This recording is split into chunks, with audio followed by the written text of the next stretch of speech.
I think you'll see, and you know that how close our classmates not are close just here, but after Aquinas as well, similar to family. And on that day, 50 years ago, Don didn't just make the ultimate sacrifice, but his family did as well. And we're very honored and blessed to have one of his daughters here today to speak to us, Katie Holleder Fellows. Good morning. So that's a tough act to follow. And you pretty much wrote my speech for me, so thank you for doing that. It is a great pleasure to be here with you all today.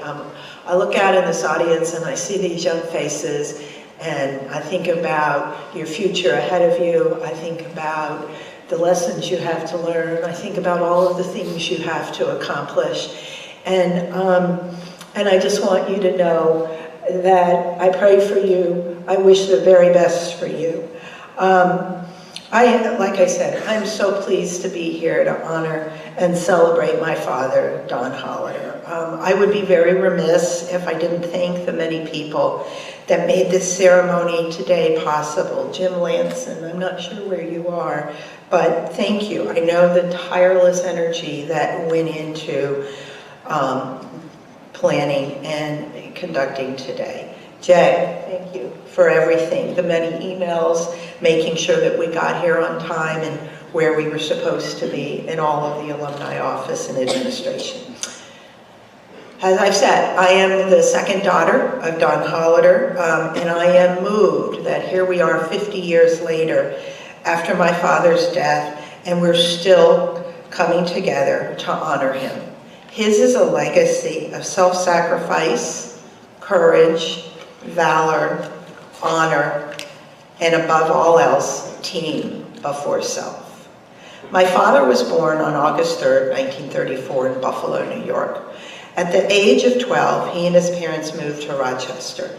His cousins would tell you, even as a little kid, he was large and in charge.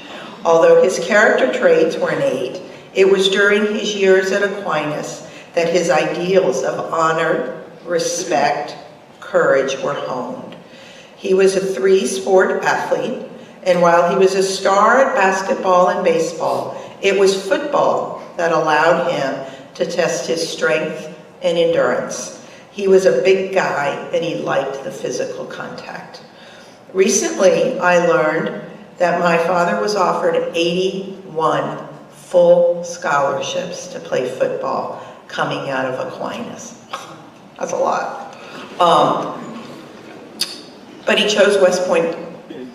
He was recruited by Vince Lombardi, who was an assistant coach at the time to Earl Blake. And in 1952, the Army football team was a national powerhouse. My dad was a two-sport athlete at West Point, but it was football again where he found his success. In his junior year, as you've heard, he was awarded an All-American honors. His size, strength, athleticism, and most importantly, his dedication served him well. In the beginning of his senior year, Coach Blake asked him to move to the quarterback position, one he had never played. And again, you've heard Blake's folly.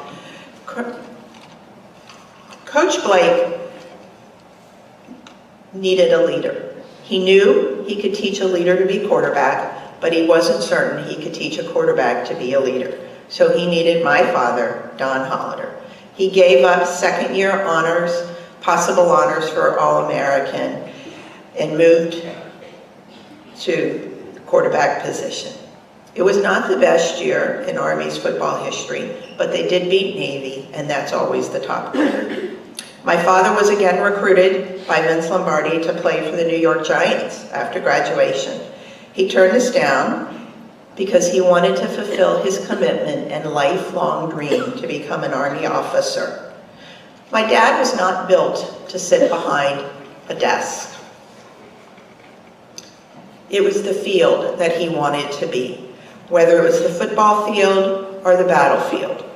So in August of 1967, he left for Vietnam. He left behind my mom, my 3 sisters, his mother and stepfather, and many, many cousins and many, many friends. And on October 17th, 1967, he was killed in action. He ran into a firestorm battle to save his men, his team, from the enemy. For that act of heroism, he was posthumously awarded the Distinguished Service Cross. So here we are, 50 years later, honoring his legacy, his life, his character, his courage, his honor, his respect, his valor, and above all else, team before self. My father was always true to himself, to his ideals, and all that he did, and ultimately, that is how he died. So again, thank you for this great honor today, and if you young men and women in the audience take anything away from today, remember that strength of character allowed my father to excel at everything he did, and that will serve you well in the future. Thank you.